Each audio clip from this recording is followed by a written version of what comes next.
There is a chance for the President of the United States to use this disaster to carry out what his father, a phrase his father used, I think, only once, and hasn't been used since, and that is a new world order. And the President outlined his vision of a new world order. We have before us the opportunity to forge for ourselves and for future generations a new world order. I think a new world order is emerging. We needed a new world order. New world order. A new world order.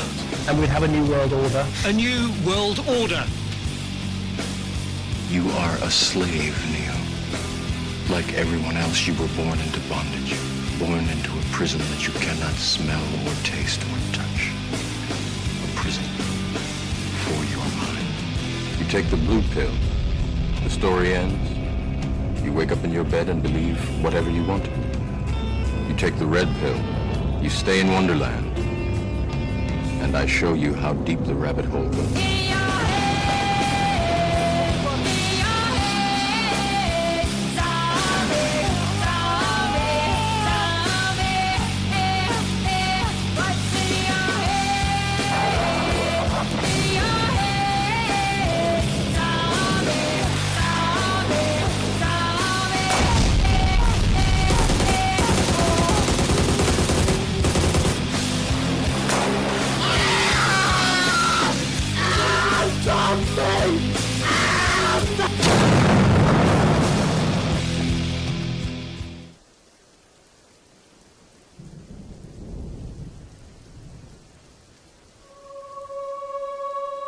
The very word secrecy is repugnant in a free and open society.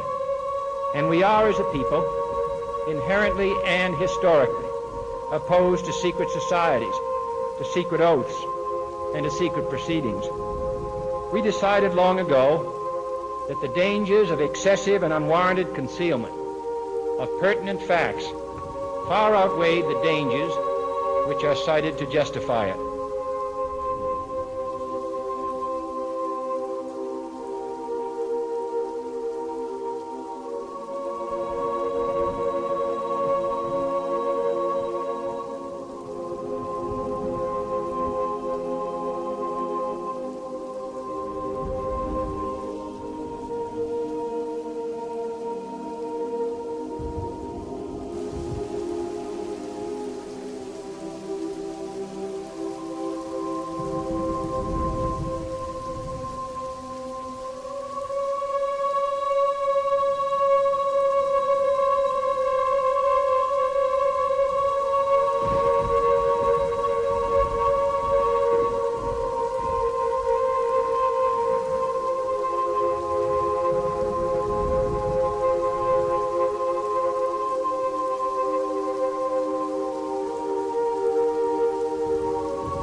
It's a big club, and you ain't in it.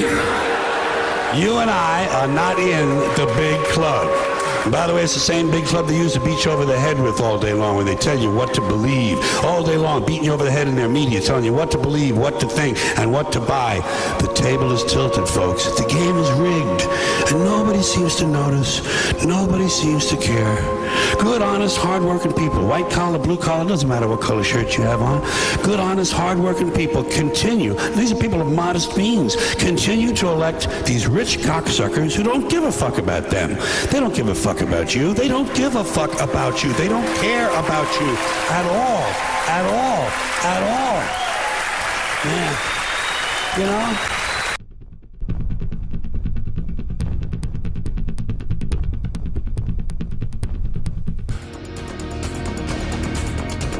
Byers, your flight's gonna make an unscheduled stop in exactly 22 minutes.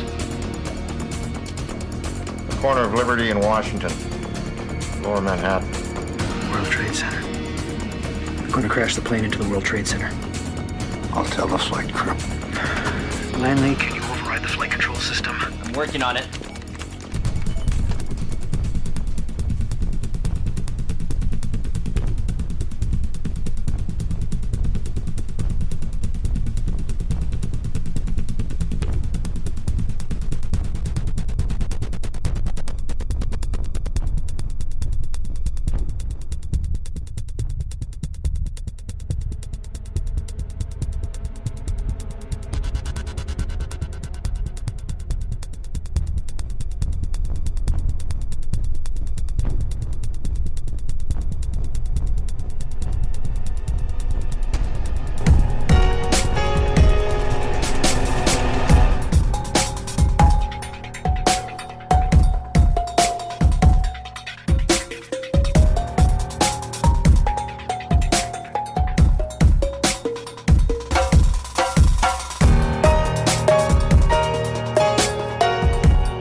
Design of planned attacks on buildings inside the U.S. and how operatives were directed to carry them out.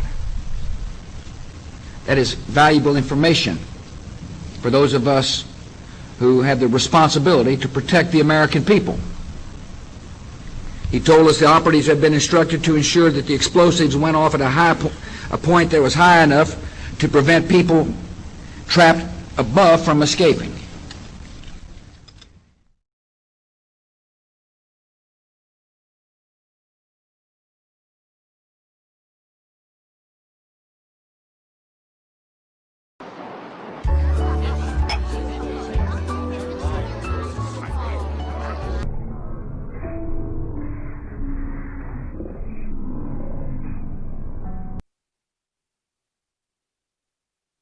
Inside the World Trade Center when that first plane went in, and of course the collapses since then. We're going to bring more of those to you now. Barry Jennings, you were on the 8th floor, you work for the City Housing Department. Explain to me the moment of impact. Well, me and Mr. Hesh, the Corporation Counsel, were on the 23rd floor. I told him we got to get out of here. We started walking down the stairs, we made it to the 8th floor. Big explosion. Blew us back into the 8th floor. Well, I'm just confused about one thing, and one thing only. Why World Trade Center 7 went down in the first place. Now, more on the latest building collapse in New York. You might have heard a few moments ago I was talking about the Salomon Brothers building collapsing, and indeed it has. It seems that this was not a result of a new attack. It was because the building had been weakened during this morning's attacks. We'll probably find out more now about that from our correspondent Jane Stanley. Jane, what more can you tell us about the Salomon Brothers building and its collapse? Well, only really what you already know. Details are very, very sketchy. As you can see behind me, the Trade Center appears to be still burning. We see these huge clouds of smoke and ash, and we know that behind that there's an empty piece of what was a very familiar New York skyline, a symbol of the financial prosperity of this city, but completely disappeared now, and New York is still unable to take on board what has happened to them today. I heard explosions. The explanation I got was it was the fuel oil tank. I'm an old boiler guy.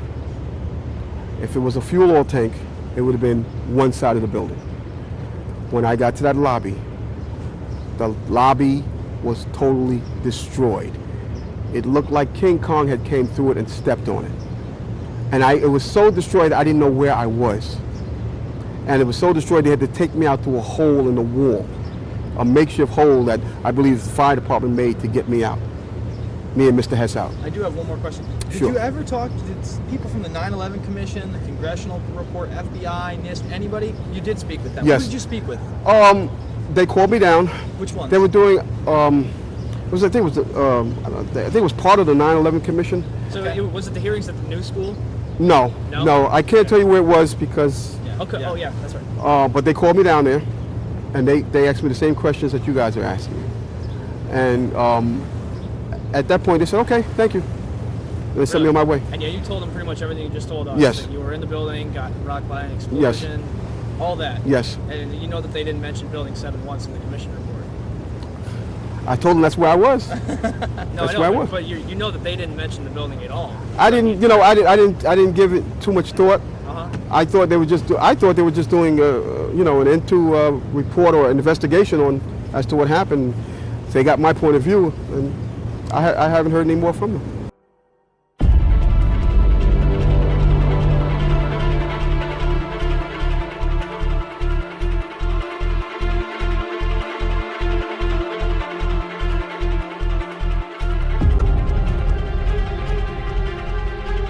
Supposedly, a CNN reporter found Osama bin Laden, took a television camera crew with him, went into Osama bin Laden's hideout, interviewed him and his top leadership, his top lieutenants and colonels and generals in their hideout.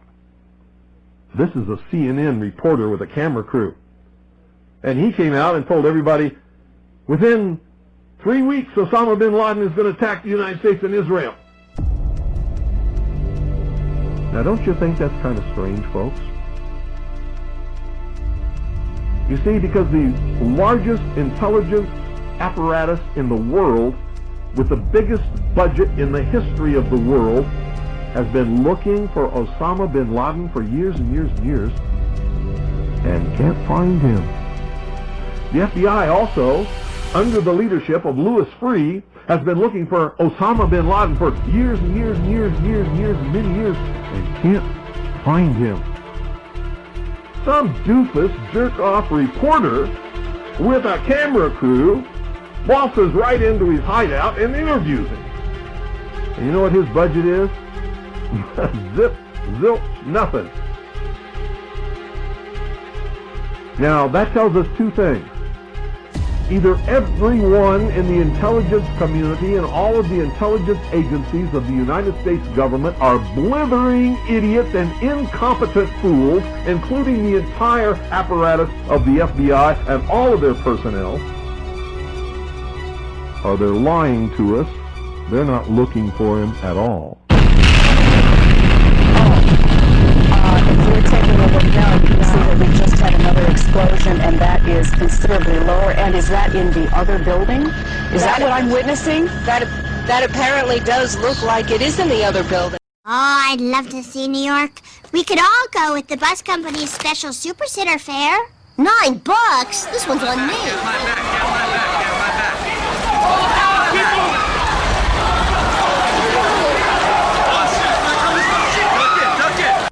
Bet you it was the CIA that sent him there. I told him where he was.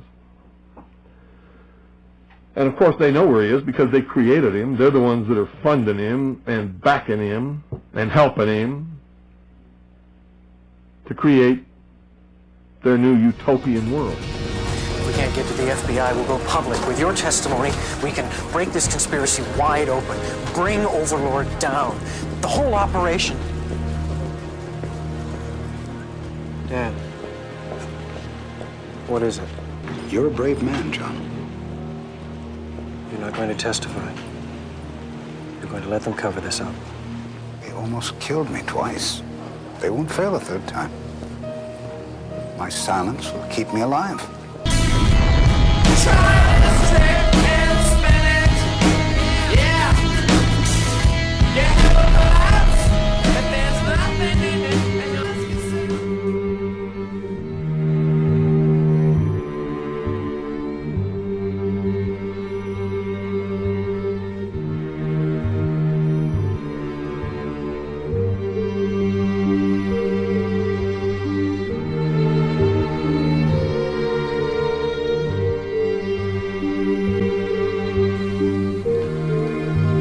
Today we stand on the precipice of a new world order, as entire countries bend to the psychotic will of its establishments, and self-quarantine through fear perpetuated daily from the world's mainstream media, predominantly under the ownership of Reuters and Associated Press, that are owned by the Rothschilds, who, as pointed out in the first episode, are merely the treasurers of the Vatican.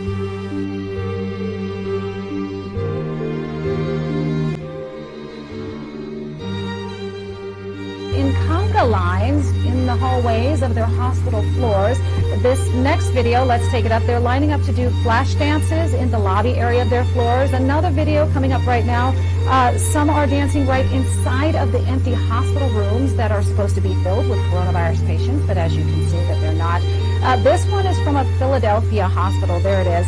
Workers, doctors, nurses, they had enough spare time to learn, perfect, and perform a synchronized dance routine. So how about that? I can go on and on and on. I've seen these everywhere, but quite frankly... We are told that the NHS is overwhelmed with COVID-19 cases and are rushed off of their feet, whilst the eugenicists sit back, surely amused at the perpetual gullibleness and ignorance of the general population, as they present a well-planned performance with a ready-to-release so-called vaccine by the Nazi IG Farm and pharmaceutical companies today, almost certainly prepared prior to the announcement of their clearly planned pandemic. Is the medical system taxed? In Kern County, the answer is emphatically no. The hospitals are waiting for patients. The doctors are waiting for patients. Everybody's census is way down. I've even been told by some of the CEOs the hospitals cannot sustain with this level of patients. They can't stay open. He had vowed to reach the top. He had ability, energy, and a star quality too. For a little Spanish plea. COVID, okay? I am literally telling you that they're murdering these people, and nobody will listen to me. Can't communicate with us.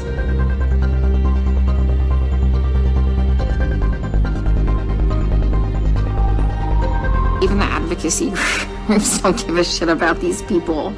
Like, literally, like, Black lives don't matter here. They were saying, you know, you don't have to have a confirmed laboratory test for COVID-19 in order to make the death certificate be COVID-19. But just reference to your earlier conversation about lifting the lockdown, we know that we haven't infected enough of the population with this virus. So for any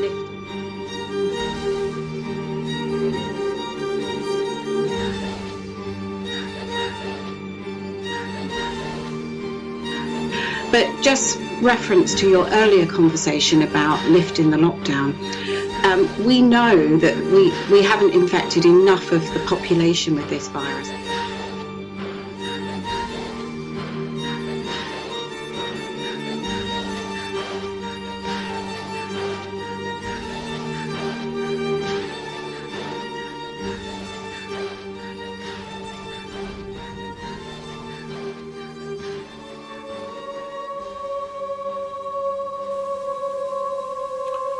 Meanwhile, the people bow to the will of our psychotic, lying, cheating, mass-murdering, paedophile-infested establishments, and condemn the refusal to follow blindly those of us who question authority and think for ourselves, and will not be part of this fascist agenda that has already stripped many of their livelihoods, with small businesses closing down due to the quarantine and lockdown, and a future paved for further monopolisation and dominance of the giant corporations, many of which financed the Nazis and exploited the free slave labour of the concentration camps.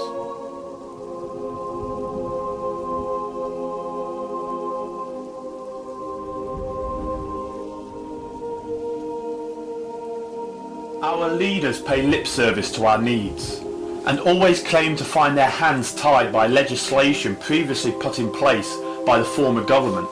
Yet, stripping the general population of their rights and freedoms hardly ever seem to be problematic or even strongly challenged. When we realise that not only is our world being ran from behind closed doors, the structure of our society is controlled and navigated by an unseen elite that operate through secret societies, but that the people's deceptive leaders and makers of so-called laws in the Phoenician-based legal system use words like spells, and often the phonetic spelling of the word finds an interesting etymological origin.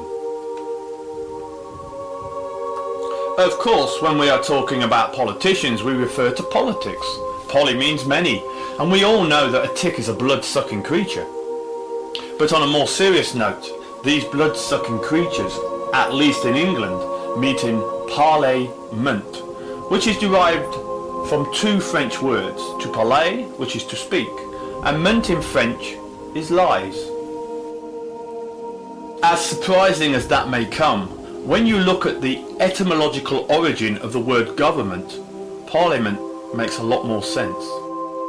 There is an interesting claim made by some studying the etymological origin of some of the key words we use, and when we look at the findings of these different words, we see a correlation between many words that dominate our lives. Government coming from two Latin words, governo, to control, and ment or mentis from the Latin meaning minds. When you consider that for most of us we go to school to train for occupations of servitude. The words service and servant both come from the Latin word servus, which means slave. We are fooled into believing that with hard work and a clear credit rating, to protect the profits of the corporations of course, we can get a mortgage and buy our own home. Mortgage comes from the French words mort, meaning death, and gage means pledge. And of course, in order to make your death pledge, you will require a job to earn what are technically worthless promissory notes. And job comes from the Hebrew job, meaning to be hated or to be persecuted. Feeling worthless, confused and frightened? Well, there are many that turn to religion, which takes its name from yet another Latin word, religare, meaning to bind together, to control. Quickly the earth begins to appear rather inclement, and one may look up to the stars and distract themselves with dreams of space exploration. But our entire knowledge of our planet and the universe has to come into question when you realise that the Hebrew language has the word NASA, and it means to deceive. And liftoff of the 25th Space Shuttle mission, and it has cleared the tower.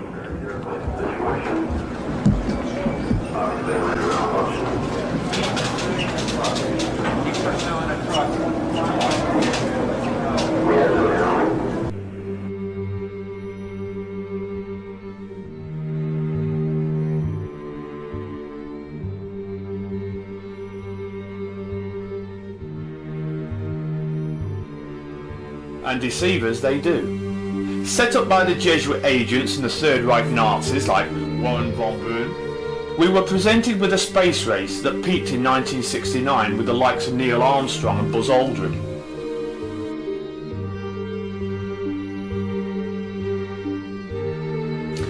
Whilst the video footage is laughable now, even today we can find ourselves with very bad telephone reception, despite the advancement in technology. Yet we are supposed to believe that President Richard Nixon spoke to one of the astronauts with a souped-up landline with 60s technology. But we do not need to debate the aesthetics of the space program. We merely need to turn to science. According to NASA, the primary materials used to build the module were aluminium alloy, stainless steel, titanium, nickel steel alloy, heat-resistant glass. Both the thermosphere and exosphere have temperatures ranging from 0 to 2000 degrees Celsius. So I decided to examine the melting points of the primary metals that we used to build the lunar module. First off, we have the aluminium alloy, which has a melting point of 463 degrees Celsius. Next we have stainless steel, which has a melting point of 1510 degrees Celsius. Then we also have nickel steel alloy, which melts at 1453 degrees Celsius, and of course the heat resistant glass for the windows, which has a melting point of 760 degrees Celsius. So this would mean that the lunar module, along with its occupants, would have disintegrated well before it even passed through the thermosphere, let alone surviving the Van Allen radiation belts in the exosphere. To protect the astronauts from the Van Allen radiation belts, the lunar module would have required 6 feet of lead shielding. But here's what they really had for protection. Obviously, the only shielding they had was the literally paper-thin outer hull of aluminum, and their suits consisting of glass fiber, some aluminum fibers, and silicon rubber. It's very interesting concerning radiation that the astronauts were protected by a thin film of aluminum when here on Earth they put a lead shield on us when they take a dental x-ray. In conclusion, when NASA themselves admit to never having left low Earth orbit, and the fact that we don't even have the materials that could withstand the extreme temperatures and cosmic rays in space, how on earth can anyone believe that we ever went to the moon? You are not stupid. You are not to blame for your programming. Almost every single one of us have believed in the illusion of this false reality at some point, before someone said or showed something that created a shift in our consciousness, opening our eyes to the truth that stands virtually in plain sight. You thought you understood, but do you understand? More wordplay is presented in the legal language. To understand means to stand under someone's authority, and is why when a member of a politically influenced gang, such as a policy officer, who more often than not, one way or another, collecting revenue for their despot, mass murdering, lying, cheating, child raping and paedophile protecting governments, and masters say something quite simple before asking if you understand, prompting you to say yes. However, your comprehension is not the subject of their inquiry, but your servitude to the evil rule of the oligarchs to whom they serve is. A politically influenced gang member is trained in their servitude to the corporate machine and their master's drive towards a new world order by dealing with members of the public, not as men and women, flesh and blood, soul-possessing beings, but as persons, which the Black's Law Dictionary tells us in the legal language means corporate entity. Hence why such politically influenced gangs require your verbal contract. Let me remind the viewer that the actual law pertaining to a flesh and blood soul-possessing being is easily summed up with one sentence, of which anyone in their right mind would surely agree.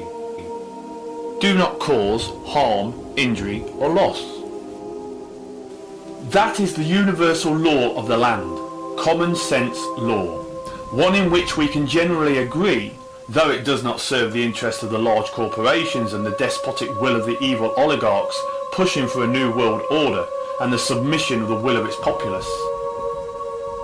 The legal system, unlike the common sense law that protects each man and woman's inalienable rights, has victimless crimes, with long prison sentences for such offences as not financing the seriously heinous crimes of the state, even though the payment of taxes is voluntary.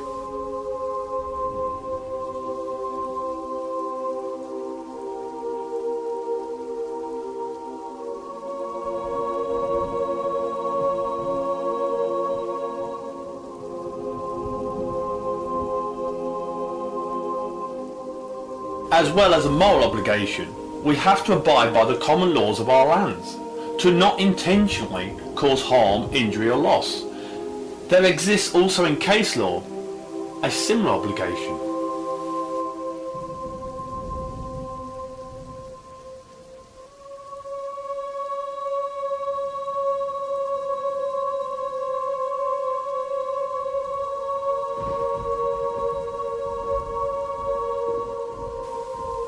We are cleverly being deceived and pitched against one another, from race, sex, nationality, class to politics, religion, and now fear against intellect. Ultimately, the pursuit of true equality for all can only be gained by fighting fascism, be it corporate, religious or political. And we can only do that in search of the truth through the attainment of knowledge. This is the road of the true anarchist, to help awaken those stirring from their sleep to join in peaceful non-compliance and stand together under lawful rebellion. Carolyn's case is a classic. Refused to get in the dock, case dismissed. I'm not a criminal, I'm not getting in the dock. Do we know the definition of a crime? Do you know the definition of a crime? It means there has to be harm or loss, or injury. If you go past a speed camera, is there any harm or loss? Because in common law, a crime exists if I've caused you harm or loss. What about yourself? Going maybe too fast for a road where maybe children are present. And if you haven't run a child over, what's the problem? But luckily you had run a child over. Max never had because the speed I was going out. No, you're living in a world of society, and you want your world controlled. Sorry, but that's the world of control. When I entered into being a free man on the land. No, I want to explain something. I entered into being a free man on the land. I'm actually going to take that away. I'm a man on the land. I was born free. I don't need to put free in front of my name. I'm a man on the land. Doing this opens up a whole world of arseache. Believe me, arseache. And you write letters for the rest of your life. But the second you say that you're free, the second you realise that you are a man, you're not a person, a whole different world opens up. No, let me finish, please. Because one of the biggest things that comes down upon you is that you have to be responsible for your own actions. A pioneer of the truth movement, the late John Harris, likely murdered by Jesuit coagulators after, as many believe, having been coerced into writing a suspicious suicide note, stated that most people are kept so busy in the matrix that they will never see the truth. When one considers that little more than 1% of the world are in control, steering the planet and our lives into chaos, heartache, loss and fear, out of the 99% remaining, apparently only 5% are said to be woken. Of course, we have no idea of the actual proportions, but what is logical is that an awakening of a mere 15 to 20% in total is all that should be required for massive changes to happen in far more positive directions for both the planet and ourselves. On average, 80% have sheep mentality, and whilst right now gripped by a form of Stockholm syndrome defending their despot leaders and hand-picked experts that weave, manufacture and create a highway to our own destruction, they will, when positive change appears on the horizon, begin to believe that a better way of living is possible and move towards that coming change. What do you see as the biggest challenges in conservation? The growing human population. Because where we are, there's nothing else. And do you have views about what should be done about that? Patrick, yes.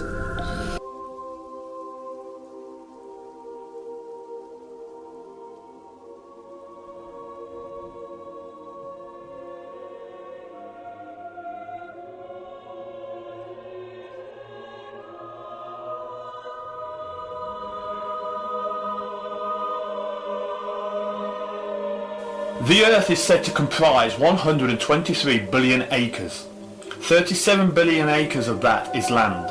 We are told that there are 7.5 billion of us on the planet today, which if fairly proportioned, could offer each person an estimated 4 acres to live on and possibly farm. But the problem is that along with the wealth of the world's resources, The mass murdering, paedophile infested elite have stolen most of that land. The Queen of England is hoarding 6.6 billion acres alone. There is enough space and resources for everyone to live a life of abundance, but the few hoard most of the earth's resources and wealth.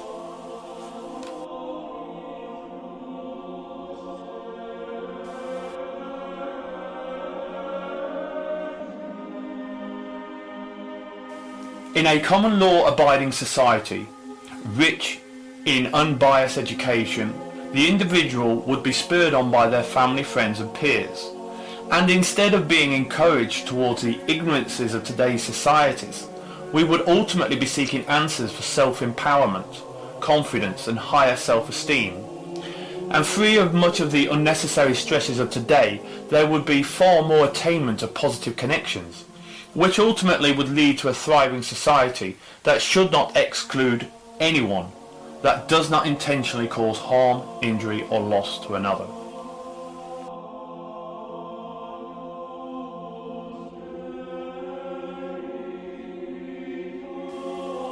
It is, however, your mainstream media, predominantly ran by Vatican agents, the Rothschilds, and your lying, cheating, mass-murdering, paedophile-infested establishments that tell you a world that serves the interests of a proper, law-abiding population is just not possible.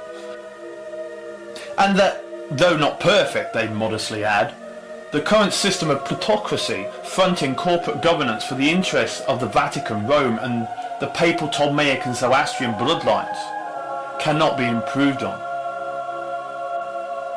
The bloodlines, of course, most people have never really heard of, families such as the Orsini and Farnese, whose influence you will soon see contributed greatly to the creation of the Jesuits.